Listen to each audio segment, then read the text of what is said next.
Olá, senhores, sejam todos muito bem-vindos à nossa videoaula de inspeção de equipamentos. De maneira que nessa nossa sexta videoaula vamos iniciar aqui, vamos falar aqui sobre os revestimentos não metálicos, que também fazem parte dos tipos de revestimentos metálicos. De maneira que o entendimento certo é que revestimentos não metálicos são simplesmente revestimentos feitos de materiais não derivados de metais, mas ainda assim são materiais que podem revestir um material metálico. Então, sem mais delongas, acompanhem comigo a nossa apresentação. Revestimentos não metálicos. Consiste em quê? A aplicação de uma película não metálica entre o meio corrosivo e o metal que se quer proteger. Até aí, certo? Igual aos demais. Os mecanismos de proteção são essencialmente por barreira, certo? Que é aquela proteção direta, e por inibição anódica, que seria tipo uma proteção sacrificial, por um anodo de sacrifício. Bom, os processos de revestimentos não metálicos inorgânicos mais comuns são quais? Anodização, fosfatização, cromatização, revestimentos com argamassa de cimento, revestimento com vidro, revestimento com esmalte vítreo e revestimento com material cerâmico. Vamos começar aqui falando sobre a anodização. Consiste em tornar mais espessa a camada protetora passivante existente em certos metais, especialmente no alumínio. Certo? Então, ele aumenta a espessura da camada protetora passivante, certo? Com a função de promover assim então a sua proteção anódica. A oxidação superficial pode ser por banhos oxidantes ou por processo eletrolítico, tanto faz. A anodização no alumínio é o material mais comum para a aplicação de anodização, ou seja, geralmente em materiais cujo substrato seja alumínio, a anodização é o mais aplicado. E sobre o alumínio, a película de óxido produzida protege contra a corrosão em vários meios. A película anódica de óxido é transparente sobre o alumínio de alta pureza e cinzenta ou leitosa sobre o alumínio de pureza inferior. A cor e as características do óxido formado também variam com o processo de anodização. Então, nós temos que a película anódica do óxido é transparente sobre alumínios de alta pureza. Alumínio de pureza inferior, ele apresenta aí uma película cinzenta ou leitosa, certo? Para alumínio de pureza inferior. Quanto mais puro for o alumínio, mais tendente à transparência ele é. Ainda a anodização. Esse processo pode ser subdividido em duas classes, dependendo da espessura de óxido formada. Bom, então são chamadas de anodização convencional e anodização dura. Certo, primeiramente, a convencional. Os óxidos possuem até 50 micrômetros de espessura e o processo é utilizado para melhorar a resistência à corrosão e o seu aspecto geral. Ou seja, até 50 micrômetros, ou seja, a milionésima parte de um metro, certo? O processo é utilizado somente como forma de melhorar a sua resistência à corrosão e o aspecto físico, aspecto físico geral. Na anodização dura, os óxidos têm espessuras que variam de 50 micrômetros a 100 micrômetros e são usados para aumentar a resistência à abrasão e ao desgaste. Então nós temos ali a película um pouco mais espessa, certo? Para ter uma resistência maior, não necessariamente somente à corrosão, mas sim à abrasão e ao desgaste, até mesmo os mesmos desgastes mecânicos sofridos pelo metal. Temos aqui a selagem, que é o último estágio no processo de anodização, que tem a finalidade de quê? De aumentar a resistência à corrosão e previne o lixiviamento dos corantes, não permite que eles se lixaviem. E pode-se ainda incrementar a resistência à corrosão, aumentando-se a espessura e incluindo na solução de selagem inibidores de corrosão, tais como de cromatos, de zinco, etc. Bom, essa é a anodização. Falemos agora sobre a fosfatização.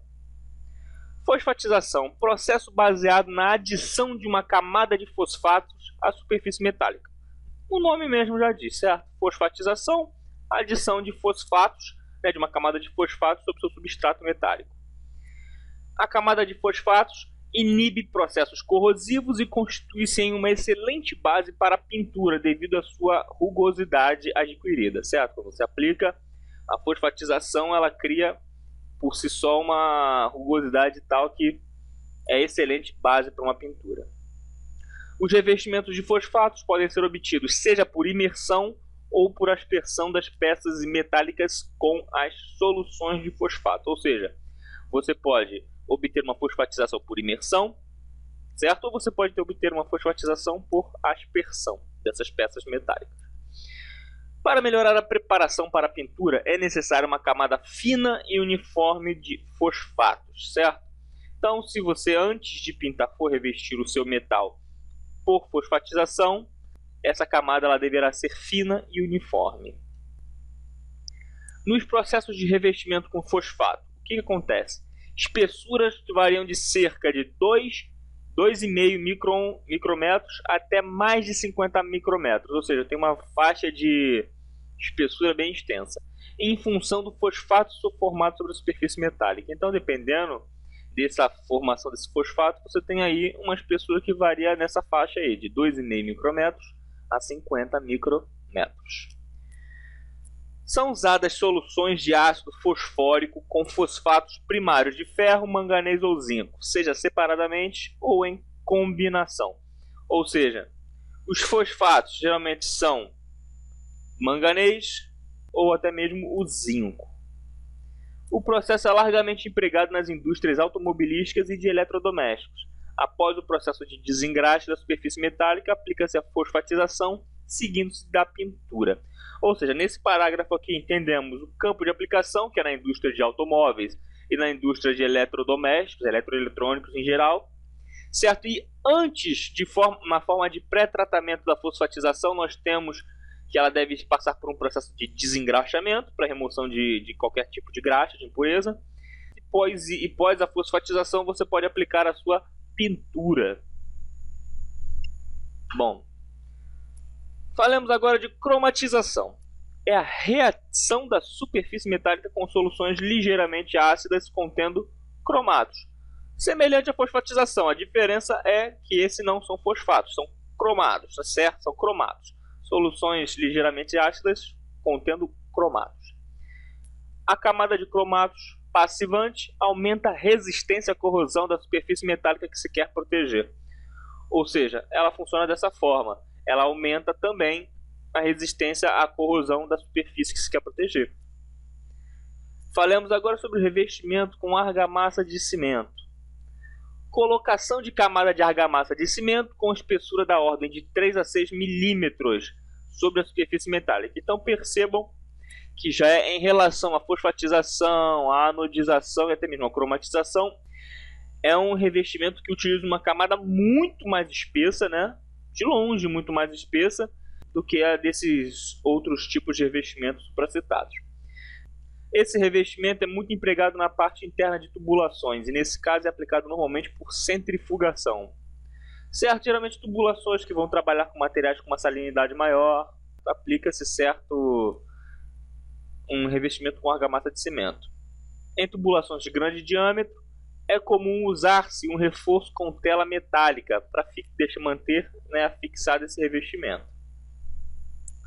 O revestimento interno com cimento é empregado em tubulações de transporte de água salgada, água de refrigeração, tubulações de água de incêndio e água potável também. Falemos agora sobre o revestimento com vidro. Consiste na colocação de uma camada de vidro sobre a superfície metálica. Isso aí não é muito comum, dado a natureza dos esforços mecânicos, vistos na maioria dos processos industriais, sendo que para serviços de baixa severidade, grau de severidade, ele é muito bem empregado. Esta camada é aplicada sobre a forma de esmalte e é fundida em fornos apropriados. Consegue-se uma película de alta resistência química muito utilizada na indústria química. ela consegue ter uma resistência química muito elevada. Agora falamos sobre revestimento com esmalte vítreo. Consiste na colocação de uma camada de esmalte vítreo, que é vidro mais cargas mais pigmentos. Então, para aqueles que pensam, não é somente vidro, certo? Existe os pigmentos mais as cargas aplicadas. É aplicada sob a forma de esmalte e fundida em fornos apropriados. Este revestimento é usado em alguns utensílios domésticos, em fogões, máquinas de lavar e etc. Aqui agora vamos ver os revestimentos com materiais cerâmicos, que consiste na colocação de uma camada de material cerâmico, geralmente silicoso, de alta resistência a ácidos, utilizado principalmente para revestimentos de pisos e canais de efluentes. Temos aqui os materiais cerâmicos, dentro deles nós temos os silicosos, certo? Os silicoaluminosos, os aluminosos e os básicos. E dentro deles temos essas subdivisões aqui. Por último, temos os revestimentos orgânicos, que consistem na aplicação de uma camada de natureza orgânica entre a superfície metálica e o meio corrosivo. E os principais revestimentos orgânicos são as tintas industriais e o revestimento com borrachas, né? E também, diga-se de passagem, revestimento de borrachas feito pelo processo de vulcanização. E o revestimento para tubulações enterradas ou submersas, que são os oleodutos, gasodutos, as linhas adutoras e etc. São em geral protegidas contra a corrosão por revestimentos de alta espessura. O mecanismo básico de proteção é por barreira, né?